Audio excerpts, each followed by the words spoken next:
Hola y bienvenidos. A ver, ¿alguien se ha parado a pensar en esto alguna vez? Un científico puede pasarse meses en un laboratorio calculando los miligramos exactos de vitamina C que tiene una naranja. Y al final, todo ese trabajo inmenso se resume en un consejo tan simple como come más fruta. ¿Cómo ocurre esa magia? O sea, ¿cuál es el viaje que transforma datos súper complejos en un consejo que podamos seguir en nuestro día a día? Pues hoy vamos a descubrirlo. Vamos a recorrer ese fascinante camino, de los datos al plato. Esta pregunta en realidad es el corazón de todo lo que vamos a ver hoy. Porque claro, no es un proceso nada sencillo, implica traducir un lenguaje científico, a veces muy denso, a algo que sea visual, que sea práctico y sobre todo que sea útil para la vida cotidiana. Vamos a ver cómo se hace. Bueno, aquí tenemos nuestra hoja de ruta para hoy. Vamos a empezar por el origen de todo, los datos en crudo, los datos puros. Luego veremos cómo esos números se convierten en guías prácticas para la gente. Y para que todo esto no se quede en teoría, nos vamos de viaje a la República Dominicana para analizar su increíble pilón nutricional. Lo vamos a desmontar pieza a pieza para entender su mensaje. Y terminaremos con su decálogo para la salud. Venga, empecemos por el principio. Primera parada, los datos.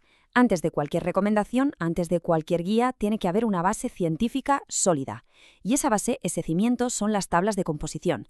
Hay que pensar en ellas como si fueran el mismísimo ADN de los alimentos. Y aquí está la definición.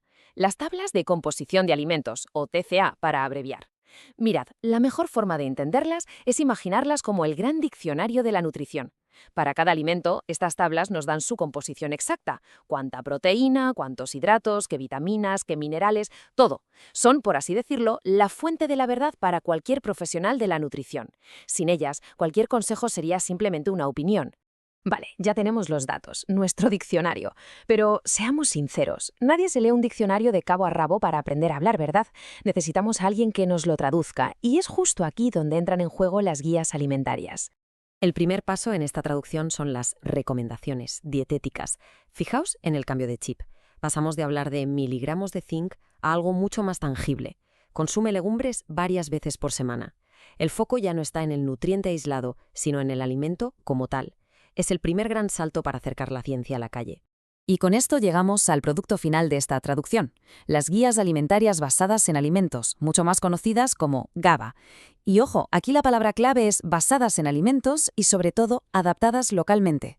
Estas guías no son un corta y pega global, para nada. Cada país diseña la suya, usando imágenes, iconos y un lenguaje que de verdad conecta con su gente, teniendo en cuenta su cultura y los alimentos que tienen a mano. Son literalmente la ciencia nutricional hecha cultura. Y claro, para entender de verdad el poder que tiene una GABA, no hay nada como un ejemplo real. Así que nos vamos directos al Caribe para descubrir cómo la República Dominicana ha creado una de las guías más originales y la verdad más arraigadas culturalmente del mundo. Y aquí está, mirad qué maravilla, nada de pirámides o platos que vemos siempre. La guía de la República Dominicana es un pilón, que es un mortero de madera tradicional de allí. Es lo que usan para machacar los plátanos para hacer el mangú o para preparar los sazones. Vamos, un utensilio que está en el corazón de su cocina. Elegirlo como ícono es una genialidad porque conecta la ciencia de la nutrición directamente con el alma de su cultura. Pero lo más inteligente no es solo la elección del ícono, sino cómo está organizado. Cada parte de este pilón, desde la base hasta la mano que lo sujeta, nos está contando algo súper importante sobre cómo comer. Vamos a analizarlo a fondo.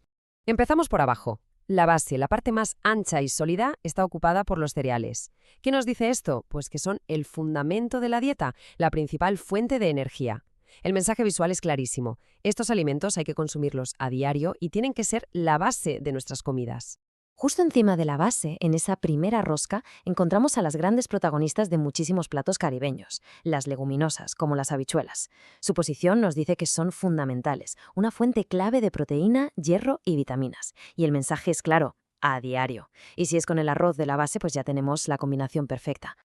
Ahora fijaos en la parte más ancha del cuerpo del pilón. Todo este espacio, que es enorme, está reservado para las frutas y los vegetales. El diseño aquí es muy listo. Su gran tamaño visual nos grita que tienen que ser una porción súper importante de lo que comemos cada día. En concreto, una tercera parte. A medida que vamos subiendo, el pilón se va estrechando. Y es aquí donde se colocan los alimentos de origen animal: carnes, pescados, huevos y lácteos. Son fuentes de proteína de altísima calidad, sí, pero su posición en una sección más pequeña nos indica que su consumo debe ser más moderado. Unas 2 o 3 veces por semana, como mínimo, es lo recomendado. Y por fin, en la cima, en lo más alto, tenemos la mano del pilón, o sea, el majador. Este espacio tan pequeñito y separado del resto representa las grasas, los azúcares y la sal. La indicación aquí no puede ser más clara. Hay que consumirlos en cantidades muy pequeñas, solo lo justo y necesario para cocinar. Es el grupo que debemos limitar al máximo. Entonces, como vemos aquí, el pilón organiza de una forma muy visual todos los alimentos clave, empezando por la base de cereales, subiendo por las legumbres, las frutas, verduras y las proteínas. Y ojo, aunque no está dibujado en el pilón para adultos, la guía establece la leche materna como el alimento primordial, el punto de partida para una vida sana. Claro, un icono tan potente como el pilón necesita unas instrucciones de uso claras. Por eso, la guía no se queda solo en la imagen, sino que la acompaña con un decálogo, 10 mandamientos muy sencillos para llevar toda esta filosofía a la práctica. Los primeros 5 puntos son un reflejo perfecto del pilón. Empiezan por el origen de todo, la lactancia materna. Y a partir de ahí, es como si estuviéramos leyendo el pilón de abajo hacia arriba.